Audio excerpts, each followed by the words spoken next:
बहुत स्वागत करती हूँ।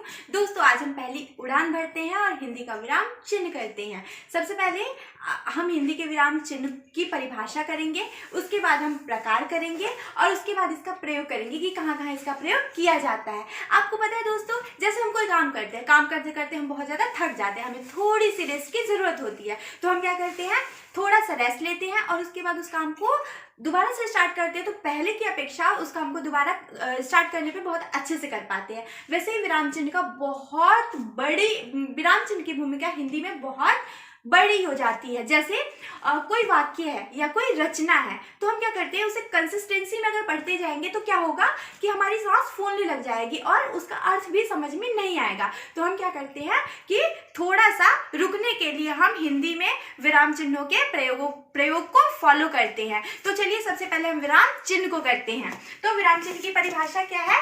विराम चिन्ह का अर्थ है ठहराव, विश्राम और रुकना। मतलब दोस्तों ये तीनों वर्ड आपको अलग अलग लग रहे होंगे, लेकिन तीनों की मीनिंग सेम ही है, रुकना, ठहरना या विश्राम करना।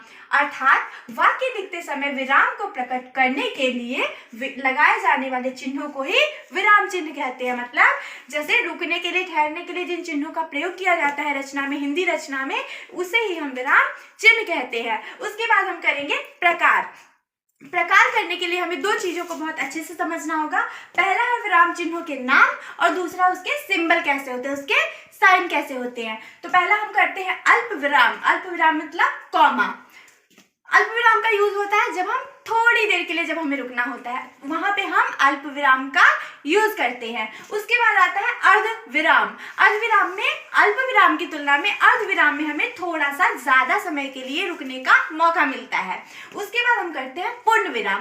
पूर्ण विराम से तो दोस्तों आप लोग अच्छे से परिचित होंगे। जैसे कोई वाक्य लिख दिया और पूर्ण विराम लगा दिया, एक लंबी सी लाइन बना दी, उसे ही पूर्ण विराम कहा गया है। उसके बाद लाघव चिन्ह। लाघव चिन्ह में क्या होता है दोस्तों कि किसी प्रसिद्ध वर्ड को लिखने के लिए, उसे छोटा रूप देने के लिए हम क्या करते हैं, लाघव चिन्ह का प्रयोग करते हैं। जैसे एग्जांपल डॉक्टर। डॉक्टर को हम कैसे छोटा रूप में लिखते हैं, तो डा, ऊपर चांद और एक सर्कल बना देते हैं, वही लाघव चिन्ह हो जाता है।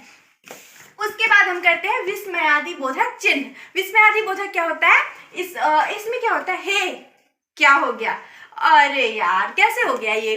तो इसमें क्या होता है कि एक पूर्ण विराम की लाइन होती है और उसके नीचे छोटा सा डॉट होता है। इसे हम आश्चर्य चिन्ह के नाम से भी जानते हैं। और ये हमेशा क्या होता है, अव्ययी शब्द जो होते हैं ना, उसके बाद लगता है, जैसे हे, अरे, वाह। उसके बाद हम करते हैं प्रश्नवाचक चिन्ह।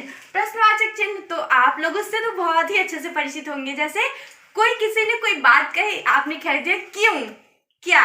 तो क्यों शब्द तो बहुत छोटा है, लेकिन इसे एक्सप्लेन करना बहुत बड़ा हो जाता है, तो प्रश्नवाचक चिन्ह होता है। उसके बाद कोष्टक। और दोस्तों मैथ के अकॉर्डिंग तो 3 कोष्टक होते हैं, 3 ब्रैकेट्स होते हैं। जैसे छोटा हो गया, मंझला हो गया और बड़ा हो गया, लेकिन हम हिंदी में सिर्फ छोटे कोष्टक का यूज करते हैं। उसके बाद हम करते हैं योजक चिन्ह। योजक चिन्ह होता है जोड़ने वाला चिन्ह, जो 2 शब्दों को जोड़ देता है या 2 वाक्यों को जोड़ देता है। तो जैसे हो गया रात दिन, तो रात डैश, इसे डैश भी कहते हैं। जैसे हो गया तन डैश मन डैश धन, तो ये योजक चिन्ह होता है। उसके बाद हम करेंगे उप विराम। इसके बाद का चिन्ह है उप विराम, जो हम अभी करेंगे।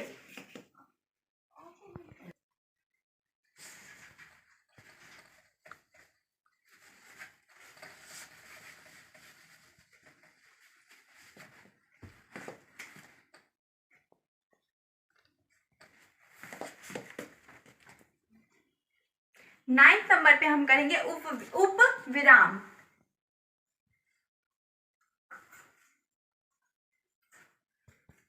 इसका साइन होता है 2 डॉट।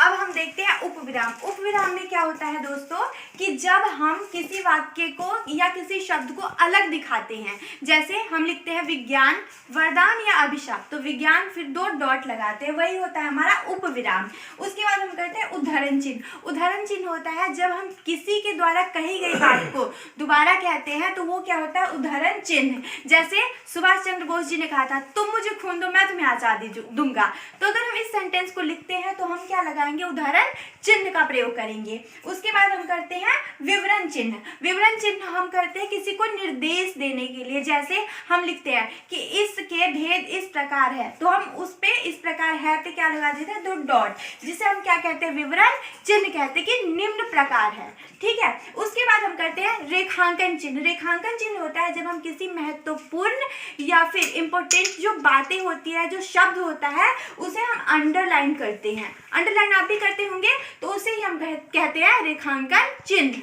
उसके बाद हम करते हैं पदलोप चिन्ह। पदलोप चिन्ह होता है दोस्तों, जैसे हम लिखते हैं मेरा नाम डैश है, तो जो डैश आप लिखते हो ना, डैश डैश डैश है, मतलब किसी वाक्य को थोड़ा सा छोड़कर दोबारा से हम उस वाक्य को स्टार्ट करते हैं, किसी अलग सेंटेंस को, तो उसके लिए हम पदलोप चिन्ह का यूज करते हैं। उसके बाद हम करते हैं त्रुटि पूरक चिन्ह। त्रुटि पूरक होता है जैसे दोस्तों हम कुछ लिखते हैं, एक वाक्य हमने लिखा, उसमें कुछ वर्ड ऐसे हैं जो मिस हो गए हैं, तो उस वर्ड को हमें दोबारा उसमें पुटअप करना है, तो उसके लिए क्या करते हैं, हम ऐसे साइन बना देते हैं और फिर वहां पे हम इस शब्द को मेंशन कर देते हैं, तो वही होता है हमारा त्रुटि पूरक चिन्ह। उसके बाद हम करते हैं पुनरुक्ति सूचक चिन्ह।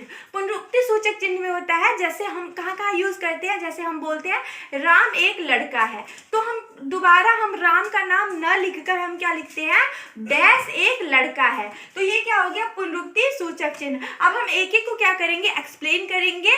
अभी हम इन सब को जो हमने विराम चिन्ह पढ़े उन सबको हम एक्सप्लेन करेंगे।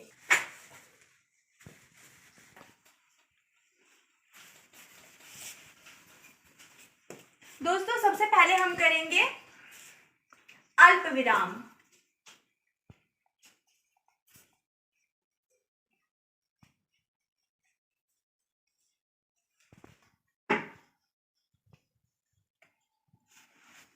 चलिए अब हम एक एक का डेफिनेशन अच्छे से करते हैं।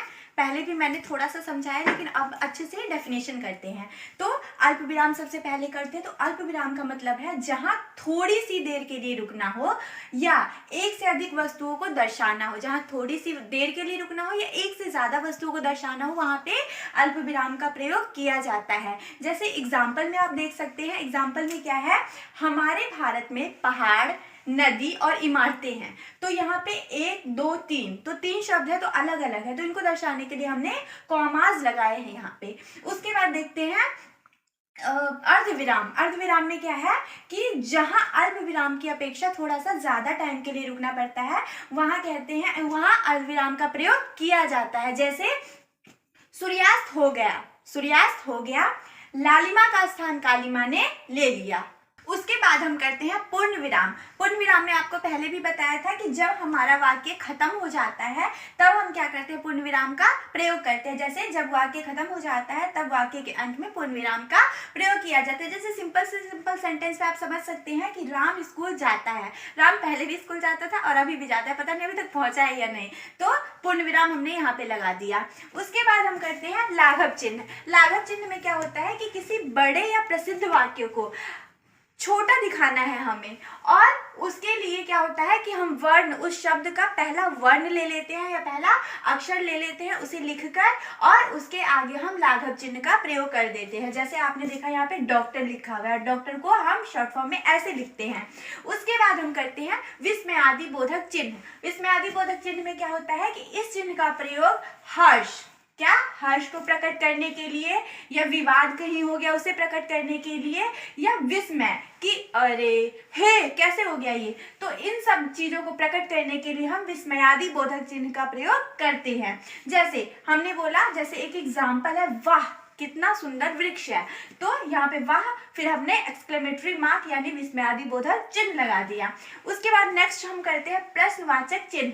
प्रश्नवाचक आप लोगों को पहले से पता है कि इसका प्रयोग प्रश्नवाचक वाक्यों के अंत में किया जाता है। जैसे ताजमहल किसने बनवाया, दोस्तों आप सबको पता होगा कि ताजमहल किसने बनवाया।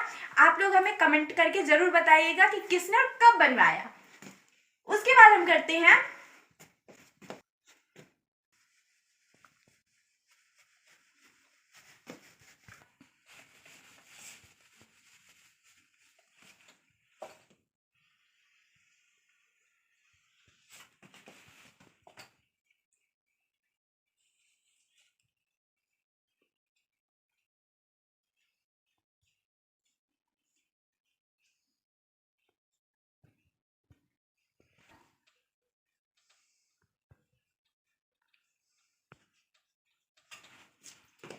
चलिए दोस्तों, नेक्स्ट हम करते हैं 7th नंबर पे हमारा कोष्ठक है। कोष्ठक मैंने बताया था आपको कि 3 कोष्ठक होते हैं गणित में, लेकिन हिंदी में एक ही कोष्ठक होता है छोटा सा कोष्ठक, छोटा कोष्ठक।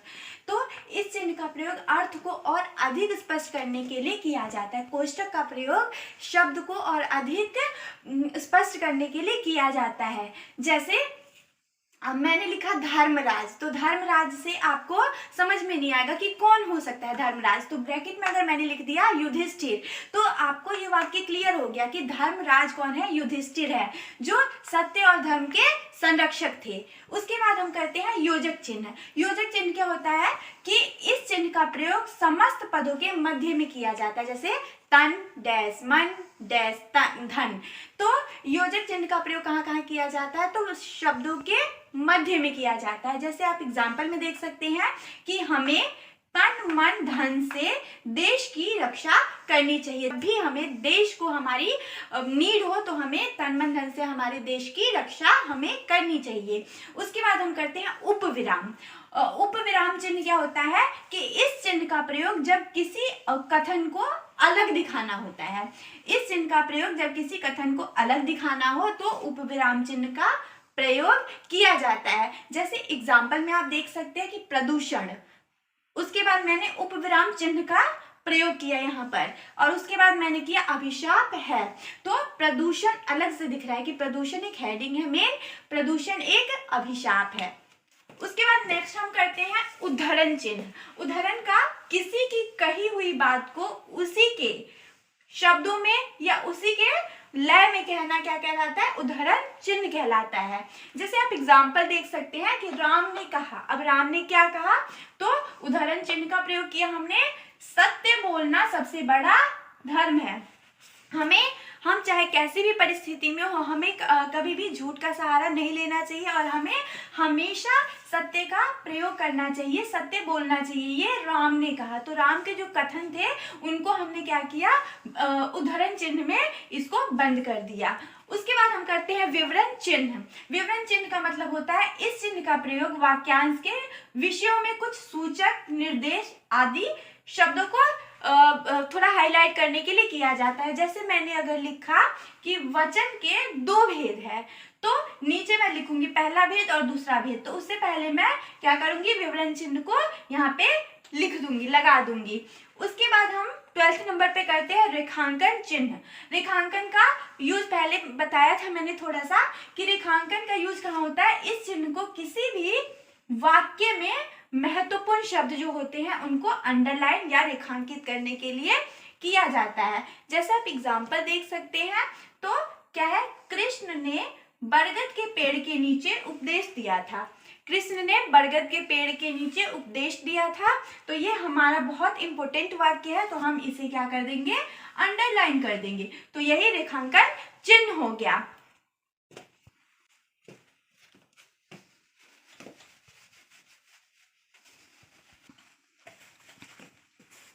उसके बाद नेक्स्ट है हमारा पदलोप चिन्ह।